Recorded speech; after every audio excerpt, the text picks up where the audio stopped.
My name is Jules. I'm here with Luis, Layla, and Sabrina. We're pandemic pals. Woo!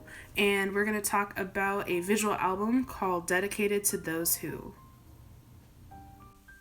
Dedicated to Those Who is a visual album for up-and-coming producer Baghead. The visual album itself will contain both documentary and fictional tableaus. We'll be using a range of mediums from animation to DV and digital footage to archive media.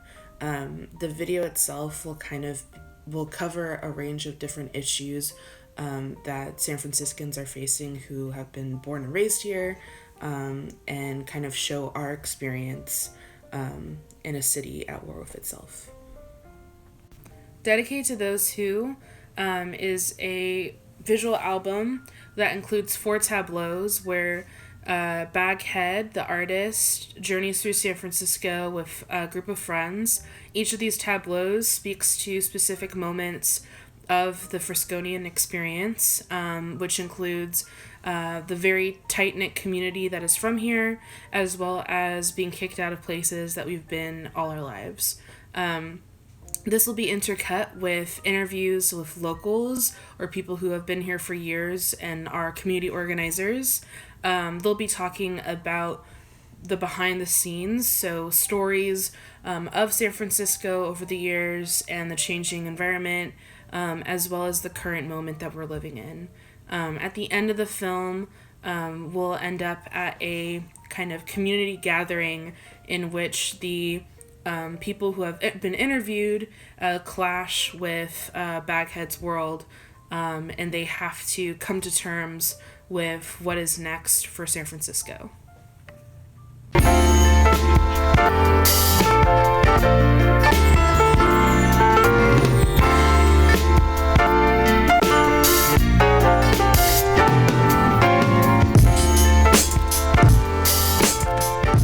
My parents are both from Fillmore area. My mom's more so raised on Haight Street. My dad more so raised on Fillmore Street. There was a big fire in the neighborhood that my dad is from. Most of the houses that were on fire were black houses. And basically my dad realized in that moment that the government doesn't give a fuck about them because it took so long for the fire trucks to come. He felt like the fires are going on so long to the point where he was like, wait, they literally don't give a fuck. They don't care that these houses are burning, and that's insane. It's not like there's not a fire station for like millions of miles away. They're just not coming on purpose. So, and yeah, slowly but surely, it's just more and more black shops started to disappear, and now, of course, you have Fillmore Street with more posters of black people than you do actually have black people walking down the street. Mm-hmm.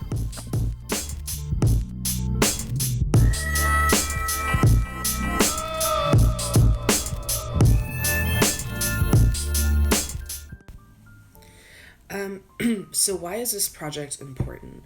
This project is important for a couple different reasons. First being that this visual album is going to be made by people from San Francisco for people from San Francisco, in a city where a lot of us have been displaced, either to other places in the Bay Area or even further out in the state. This kind of project is really important to show that we're still here and we're still thriving. There's also a need for more diverse perspectives about the impact of gentrification and displacement. And then also the music and visual elements of the video highlight a new culture that uses historical aesthetics for San Francisco with a more modern twist. So this is really important in terms of pushing forward the next generation of artists that are coming out of the Bay. We have a 3-prong approach for our distribution goals. First, we want to do a release party that would double as a fundraiser for a local organization called 5 Elements. 5 Elements is an after-school program that teaches young people about hip-hop through an anti-imperialist perspective. The co-founder of the organization, Juanatello, will also be interviewed in the visual album. The fundraiser itself will include vendors.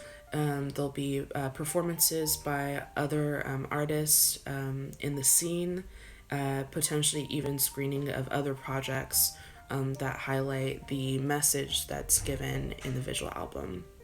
The second part of the distribution goals that we have is an online release.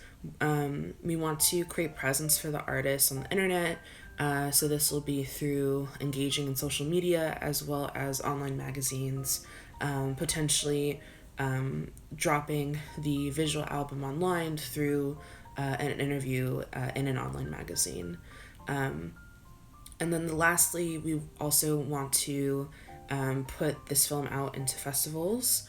This will be one for artists involved in the creation of the project to expand their portfolios, but also to show the world the new kind of media that is coming out of San Francisco by San Franciscans.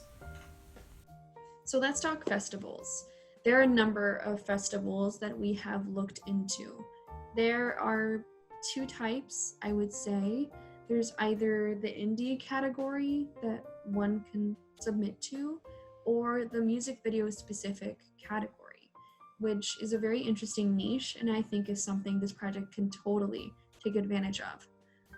So here we have a list of the different festivals that are a possibility. Out of all of these, some of them are the go-to, like South by Southwest. Others are things that make kind of sense, like the 1.0, which is a worldwide online program, which I think could reach a huge audience. But the ones that we really honed in on are the ones that are highlighted in yellow. And as you can see, those are the Out of Focus Music Video Festival in Oakland and the Indie Music Video Festival in Canada and in the US. Now, why those festivals? I think the Out of Focus Music Video Festival is so specific to our topic, so on target, I think it cannot be excluded. It is an Oakland Music Video Festival. Like, that's perfect. This project is made by Bay Area people for Bay Area people. Oakland is sometimes the 2.0 of San Francisco. Everyone that's pissed off with San Francisco goes to Oakland.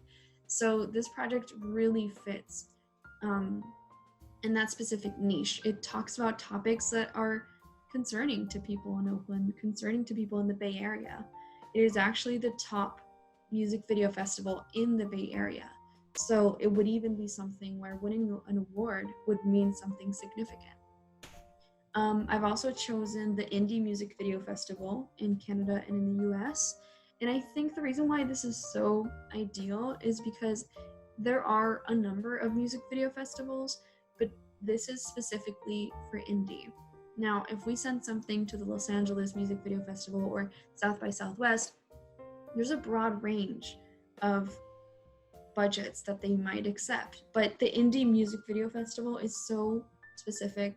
I think it really caters to our type of project that might be more maybe rough around the edges and much more alternative than many other projects that might be submitted to this type of thing.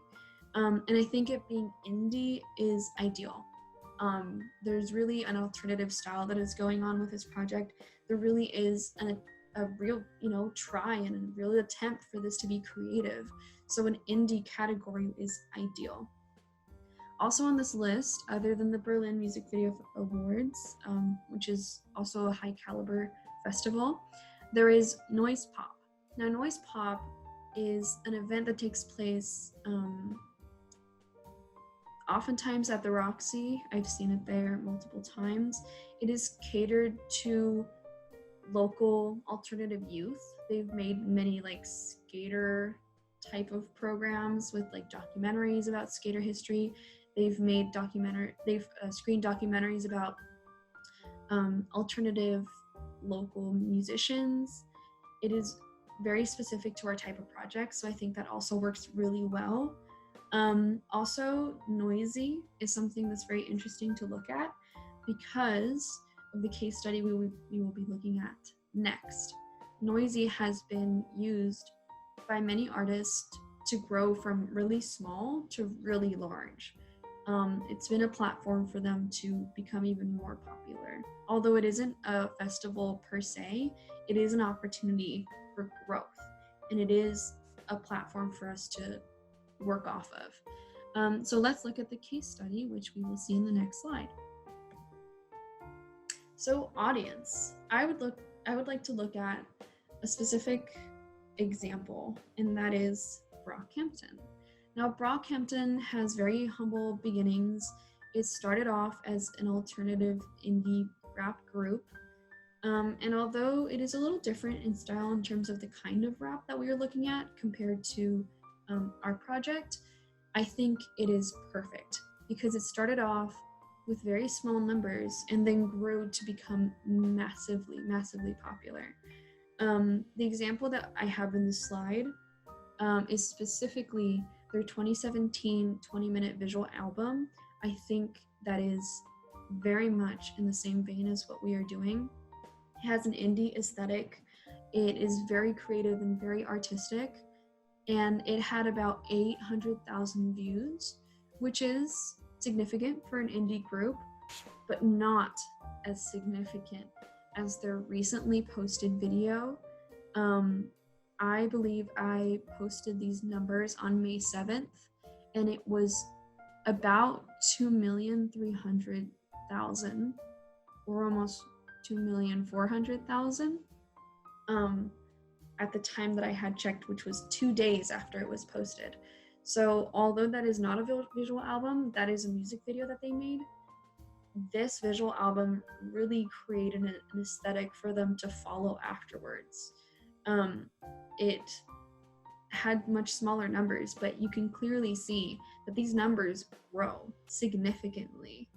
So the type of audience we are looking to appeal to is actually very similar to what maybe Brockhampton would appeal to.